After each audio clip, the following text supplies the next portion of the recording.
This need to be something we need. Let me ask you a question, Scott.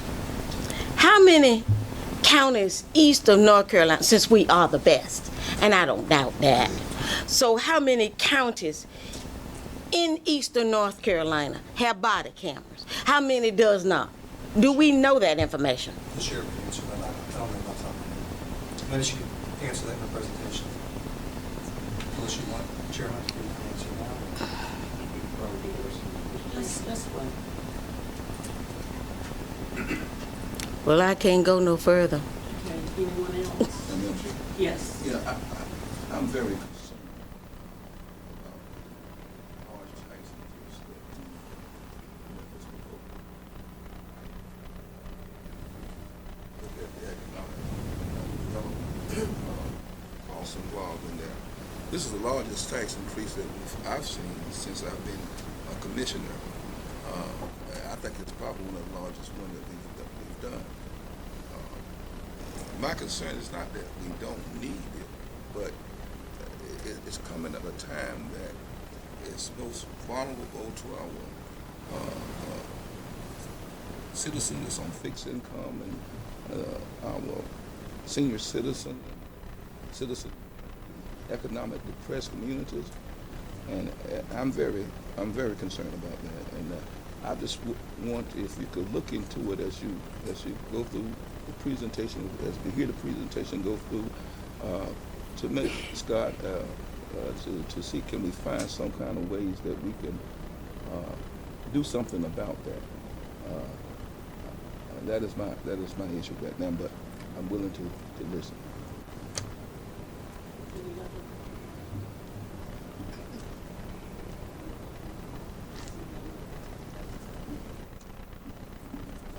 I do want to clarify.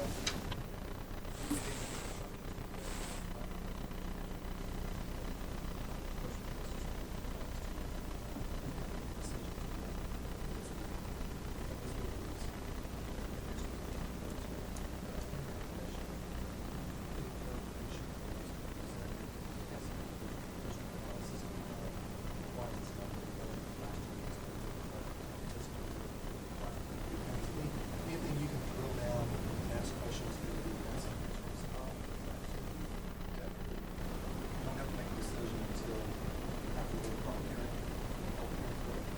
And then who's board ready to, who's going to make a motion in a second to adopt the budget ordinance that's in place for July 1. But like I said yesterday, it will be helpful for me as staff. We've got to know, have a reasonable assurance that we're reading the majority of the board is directing us how to reformulate or refashion what's been presented. What is presented as the manager's recommended budget, like in the presentation yesterday, is never what, at the end of the day, what you adopt at budget time. It's always, there's something tweaked here, something tweaked there, but it's the starting point out the gate that sets the foundation for your discussions moving forward, and hopefully your direction to us, what you want us to do. So hopefully at the end of this, we'll have clear direction from you and be able to bring back a refashioned, reformulated budget that meets, hopefully, the expectations of all 9 of you. Madam Chairman. Could I just say one thing following up what he said? Okay. The process in the past has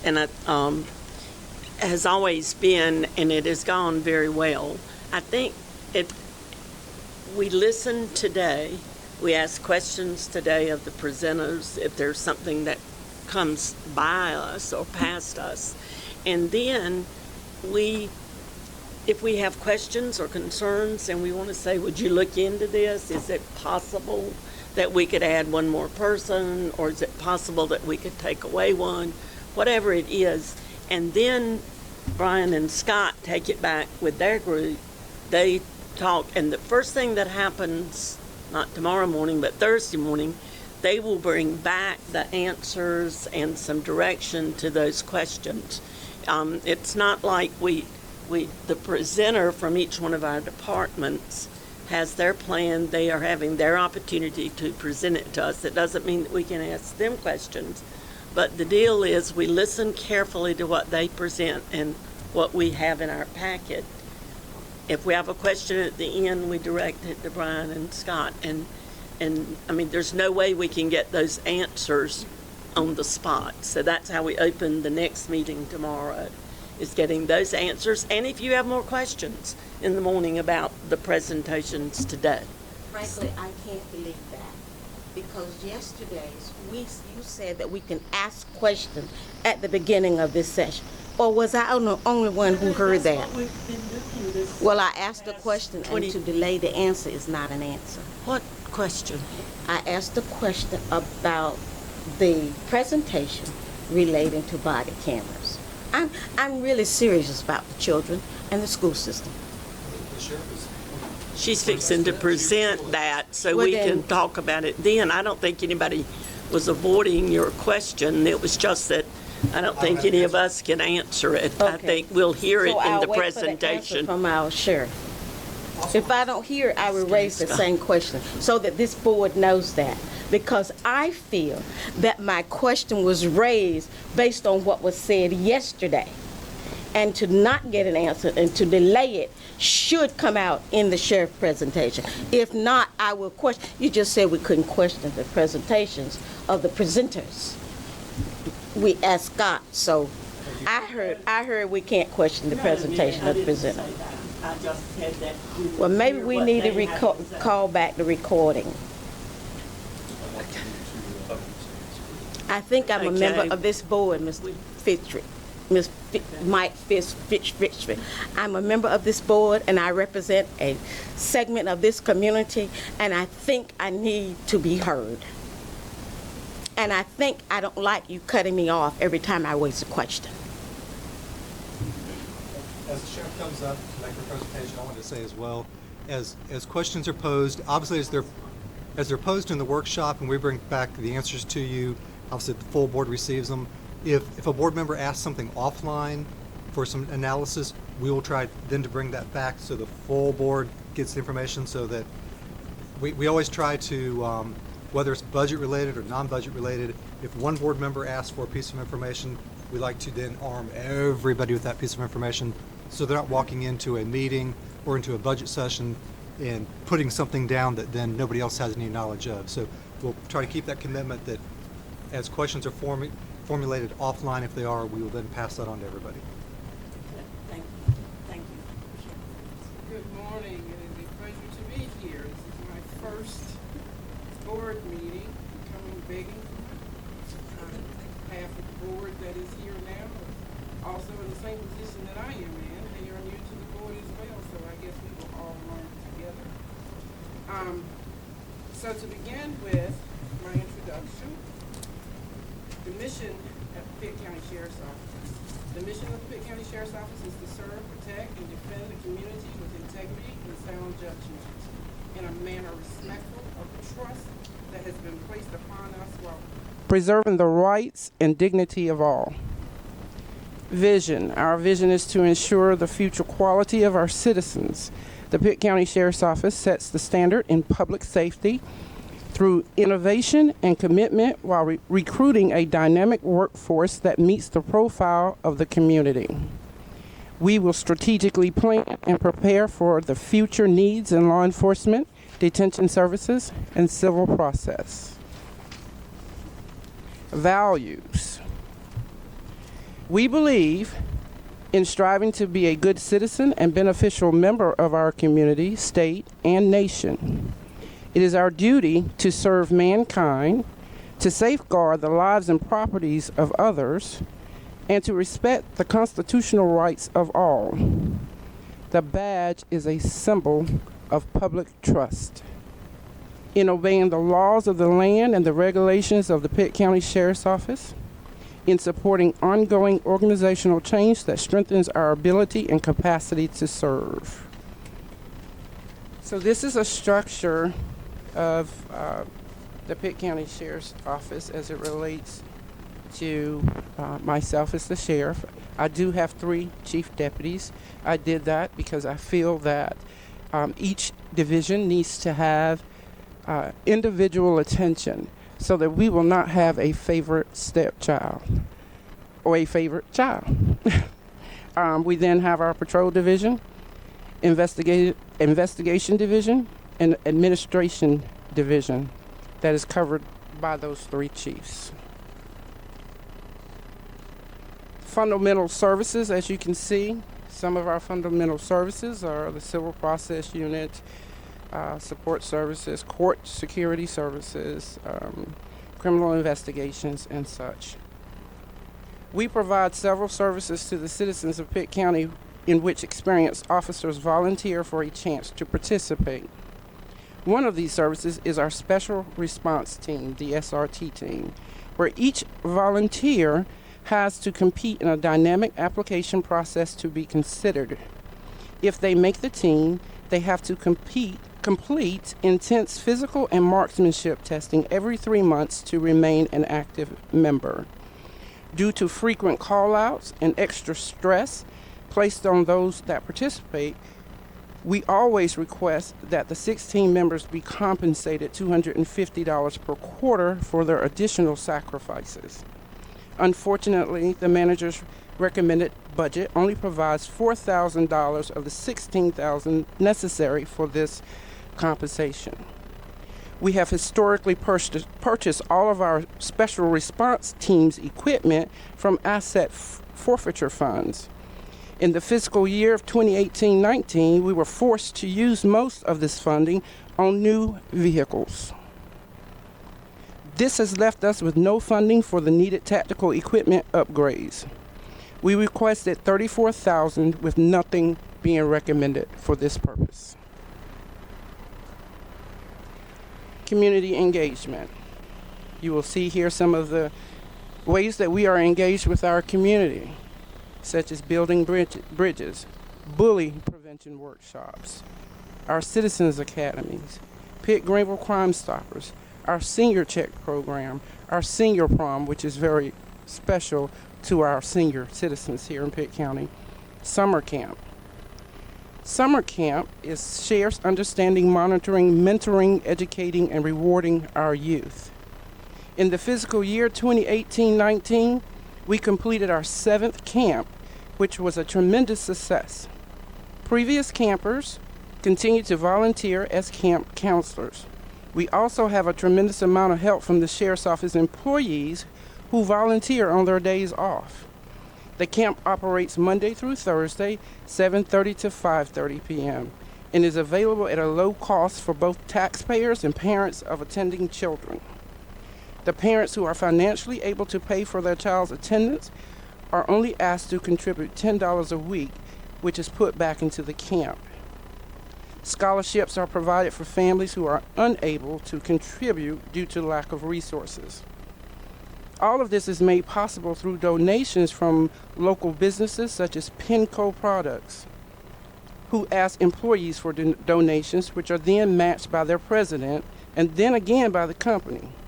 All remaining funds are utilized for the purchase of book bags and supplies in preparation of them going back to school. Now I want to talk about some of our performances.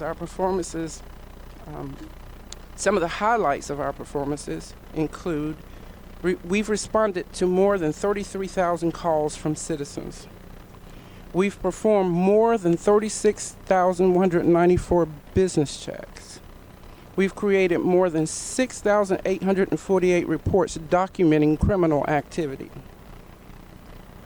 Our crime statistics. Our Part 1 violent crimes are down 1% as of today. Our Part 1 property crimes are down 19%. Part 2 offenses are also down 16%. When we talk about those Part 1 crimes, those are your violent property crimes. Our Part 2 crime consists of things such as simple assault, curfew offenses, and loitering, embezzlement, forgery, counterfeiting, disorderly conduct, and you can see the rest. You may not see the rest, but drug offenses, fraud, gambling, liquor offenses, those types of things. We believe our crime rates are falling due to officer presence through the community policing, active and sustained patrols, and business checks. These methods of policing are and will continue to be a priority of my administration. Sex offender registry. For the fiscal year of 2019, deputies conducted a minimum, and this is a minimum, of 4 checks per sex offender, or per sex offender for the year. Additionally, we performed 2 mandated checks that require the offender report to our office and present their certified verification letters. Sex offender arrest shows the numbers of arrests for registered sex offenders failing to maintain registration in compliance with North Carolina sex offender and public protection registration programs. It does not include arrests for unrelated matters. Validated, completed monthly on multiple sex offender files to ensure that they are complete and accurate, which also confirms entries into NCIC and DCIN. These entries assist in providing law enforcement agencies throughout the country necessary sex offender registration information and the North Carolina SBI in providing up-to-date information for the public on the North Carolina Sex Offender Registry. Verification letters are sent to addresses provided by the offender twice per year. That person has to return the verification form in person to the sheriff's office within 3 business days of its receipt. Our handgun or our CCW applications and gun permits process. Handgun purchase permit, citizens pay $5, which the county keeps for our processing the paperwork. Concealed handgun permits, which are the new ones, the citizens pay $90 and $45 goes to the state of North Carolina, and the county keeps $45 for our processing the paperwork and fingerprinting fees. The renewals on the concealed handgun permits, citizens pay $75 and $40 goes to the state of North Carolina, and the county keeps $35 for processing that paperwork. In the fiscal year of 2019, the Sheriff's Office received over 24,000 civil and criminal processes. 18,000 were servable, and 14,000 of them were served with an 80% service rate. The total numbers of papers for service has decreased this fiscal year. However, our service rate has continued to increase. An 80% service rate is considered fantastic for our agency. We are paid officer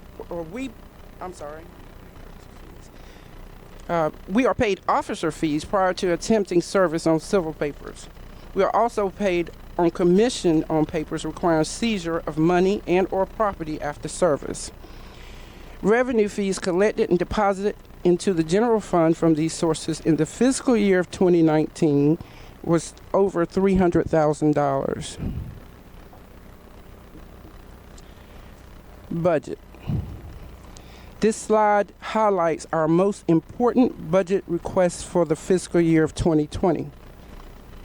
We believe these requests are imperative for meeting the performance standards demanded by our citizens. In this budget, you will see the county manager recommended $17,500 for K-9 and $75,500 for training, a total increase of $47,500 in these line items. However, he recommends a large reduction in several line items, such as office supplies and law enforcement equipment. Having to supplement these reductions may prohibit increased training or the purchase of a K-9. Now, we intentionally held back in our law enforcement equipment line so that we could supplement the shortage that we had in our vehicle maintenance in an effort to be good stewards of our citizens' tax money. And in an effort not to appear before this board, again, asking for additional monies. Our budget is also inflated by $50,000 CIP for courthouse security cameras and the allied security contract costing $153,000. These items increase my budget by $200,003. I'm sorry, I'm getting a little tongue twisted here. It is in my opinion that these items should not be in my budget. Specifically, since the opinion of the Sheriff's Association is that the Office of the Sheriff is only responsible for the security in the courtroom, not the courthouse itself.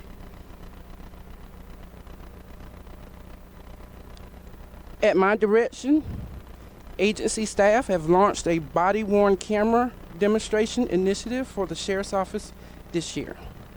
Staff selected body cameras offered by 4 different manufacturers to deploy during the demonstration initiative. These cameras were identified as being 4 of the most widely used body camera platforms by law enforcement agencies nationally. Once we identified and selected the 4 body cameras we wanted to deploy as a part of the initiative, we transitioned into the assessment phase of the initiative. As of today, we have completed our first deployment and assessment and have now transitioned into the second deployment. The body camera assessment being conducted by our staff is for a period of 30 days each.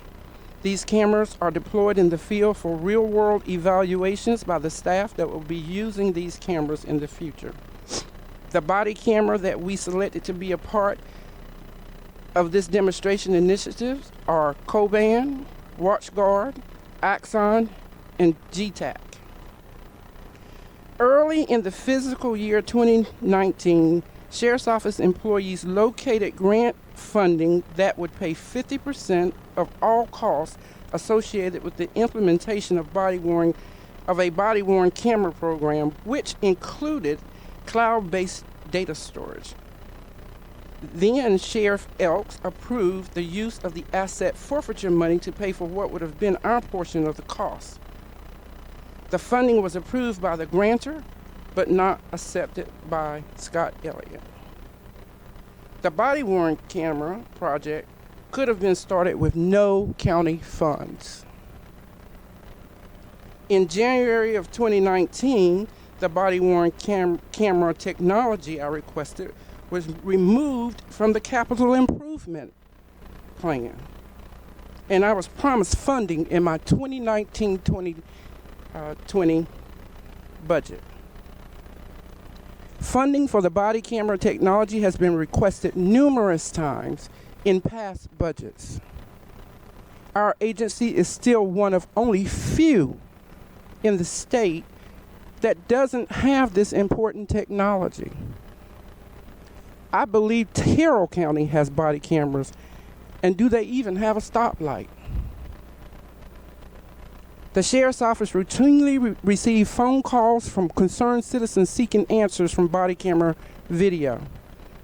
Our general response is to let them know we don't have body cameras, but that everyone is working together to get them. Unfortunately, if we don't get body cameras in our 2019-20 budget, we can no longer honestly respond in that manner. As stated before, we have found grants and we have offered asset seizure money and have requested them in multiple budgets to no avail. We will explain to the citizens that it is a priority of the Sheriff's Office. 3rd, 2018. Being short, 1 K9 has caused additional overtime and on-call pay.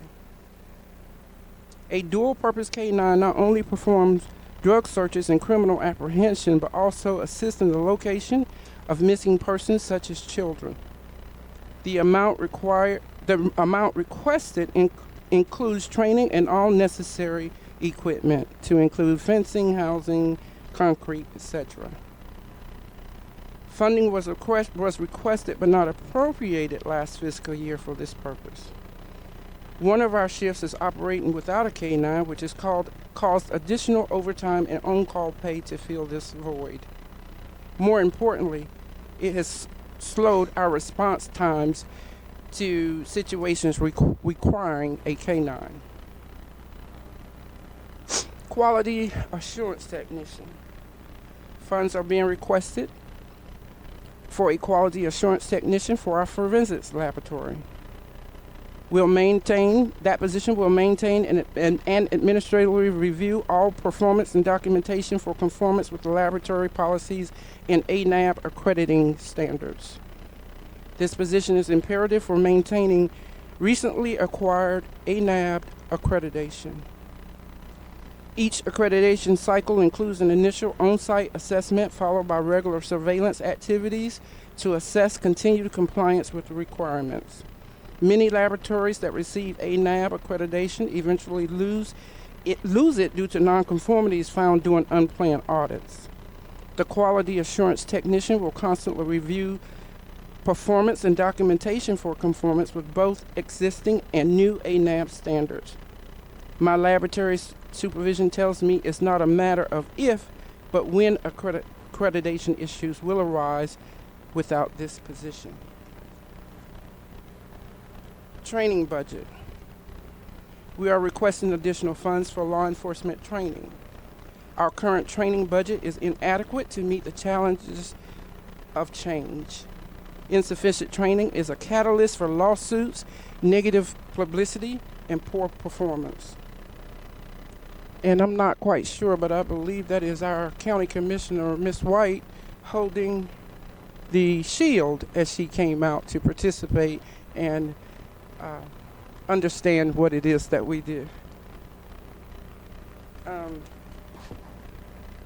Training increases our deputies' chances of winning confrontations, giving them confidence, and can save them and their departments from lawsuits.